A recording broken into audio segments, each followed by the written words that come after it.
Good morning, students. Welcome to the IT class.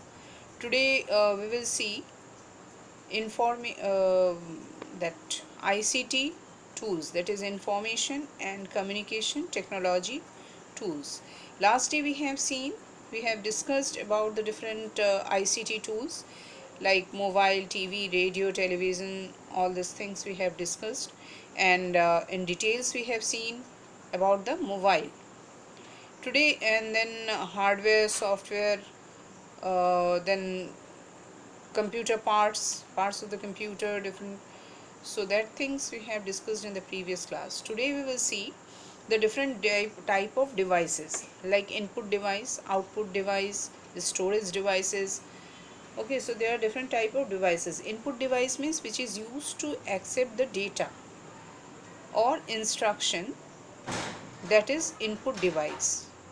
Okay, so the input devices like you can say keyboard, that is input device through which we can give the instruction to the computer. We can send data or instruction into a computer based on the manner in which data is collected.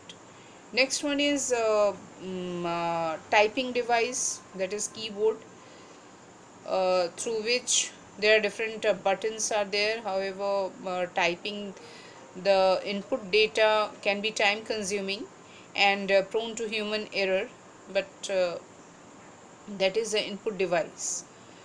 So like touchpad, keyboard, so these things are input device. Next is a pointing device, that is also a type of input device like touchpad, yeah, joystick, then your mouse.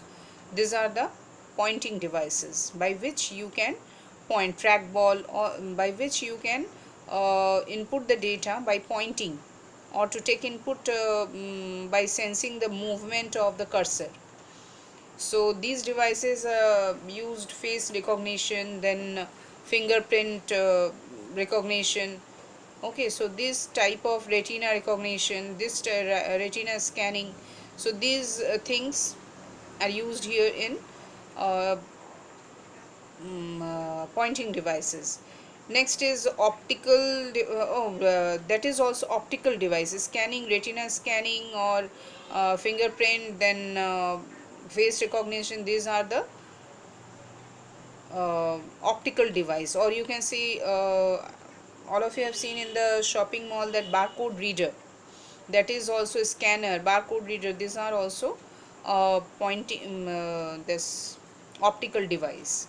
And pointing device, joystick, mouse, these are the pointing device, trackball. Next is audio devices.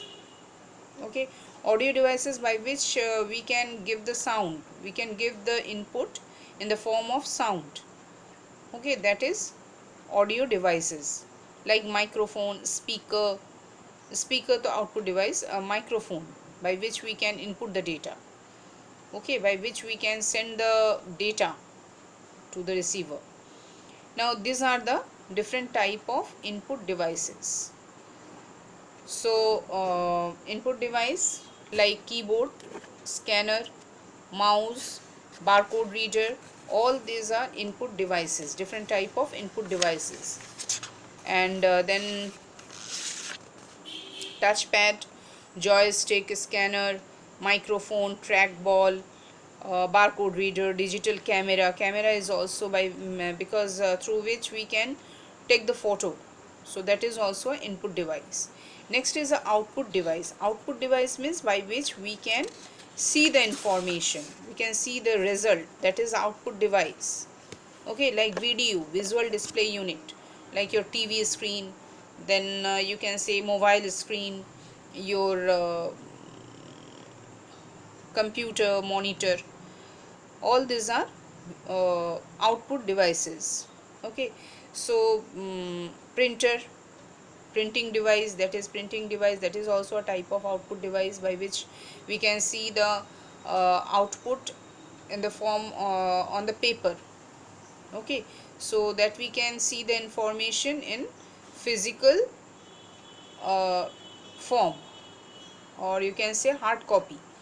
But here in the printing device, one thing is difficult, that is when we change, suppose we is there, if there is any mistake in your document, then you are changing that, then again you have to take the printout, because otherwise it will not come to the printout. So it is a time consuming and costly also.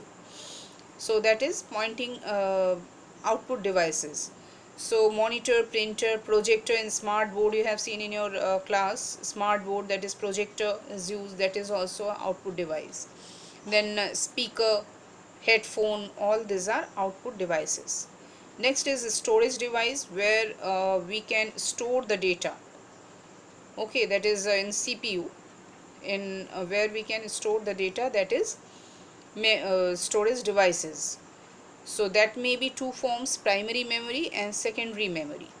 Secondary memory, where we can store the data permanently for the long term, for the long period, like through the floppy, through the CD, hard disk drive. So through these things we can collect the information for the long term. We can store the information for a long period. Okay, that is secondary memory. And primary memory is optical disk, that is also secondary memory. Then flash drive, USB flash drive, like pen drive. Then SD card, memory card. Then solid state drive, all these are secondary storage device. And primary storage device, that is inside the computer system in your CPU. So that is primary memory, and which is of two types, RAM and ROM. RAM means random access memory, and ROM, that is read only memory. There are two types of storage devices, that is RAM and ROM. RAM means it stores active data in randomly accessed manner, in randomly selected memory locations. Means it is not fixed, randomly it is stored in the where it will get the place, it will store. So a running program may use this RAM to store intermediate data, and before the final result is obtained. In case the computer is powered off, the data will be lost. So here RAM, that means what is that? RAM is a, one is volatile and one is non-volatile. RAM is non-volatile memory, because here you cannot store the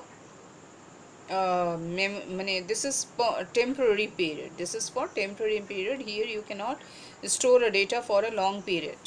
Okay, permanently you cannot store here in the primary, in the RAM. And ROM, that is read-only memory. Here represents the non-volatile form of data. Okay, so form of primary memory, and it is the permanent memory locations, and where the instructions for essential read-only operations are stored. And the programs stored in ROM cannot be erased by other programs. These instructions are essential for a computer to work, including the boot instructions. ROM is located in the computer's motherboard as a small group of semiconductors. And first thing important is this one is non-volatile memory. Here you can store the memory for permanent. Okay, RAM is or temporary, ROM is permanent. RAM is volatile memory, ROM is non-volatile memory. Okay, and non-volatile means permanent, and that RAM is volatile, that is non temporary period. So when you will switch off the computer, that will all the data are lost. And here in the ROM, the data will not lost when you will switch off the computer. Otherwise if you have deleted the data from the memory, then it will erase only. Okay, so this is the difference between these two. And RAM, that is 1 to 4 gigabytes of RAM. It can contain the data, RAM contain the data, and the size of which can be higher in more advanced machines. Okay, and as the machines are updated, size of the RAM, capacity of RAM, the size of the RAM will increase. So that is the primary memory and secondary memory. Next one is motherboard. It is a system board, and the motherboard is one of the most essential parts of the computer. It is because it is the main part of the computer, main part of the CPU, where the data are stored actually. So this is the center of the communication backbone. It connects the CPU with available input and output devices. Motherboard, where the chips you have, I don't know you have seen or not, but in motherboard all the chips are there from where all the output input devices are connected. Okay, so that is motherboard. So these are the storage, different type of storage devices. Next one is ports and connections. There are different types of ports in CPU. You can see one is USB port. USB port means where you can uh, insert the USB. Okay, that is called USB port. One more thing, USB port here, USB port means universal serial bus port. So it connects peripheral devices to a computer. Okay, all the peripheral devices are connected to the computer using this cable. It allows you to connect devices such as mouse, keyboard, printer, all things, a speaker, all these are stored here through the USB, not pen drive. Okay, all these things. So it is a plug and play interface that allows the computer to communicate with her peripheral devices and can also be stored to send power. Okay, because that monitor video, that is also connected through the USB port. Next one is display port, that is USB port through which video is connected with the CPU. So it monitor, projector, television set to a computer.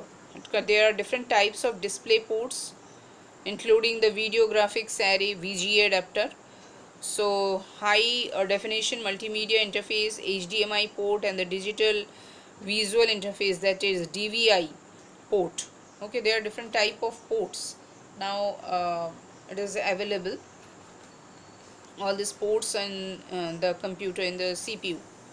Next one is audio port, where the speaker is connected to the CPU. Okay, that is a circle type, that is a audio port. Next one is Ethernet port. Ethernet port, this is actually used to high speed. It is used for high speed of the internet connection. Okay, so that is Ethernet port. Next one is power port. Power port, by which you can power the computer, power on or off. So that is power port. So these are the different types of ports. Next one is basic computer operations. First thing is how to start a computer. I think all of you know starting computer. First you have to switch on the computer, and then UPS, and then you have to switch on the CPU. Okay, then monitor finally. So this is the way how will you switch on the computer or start the computer. Next one is login and log out. Login and log out, next day we will see. That's all for today. Thank you.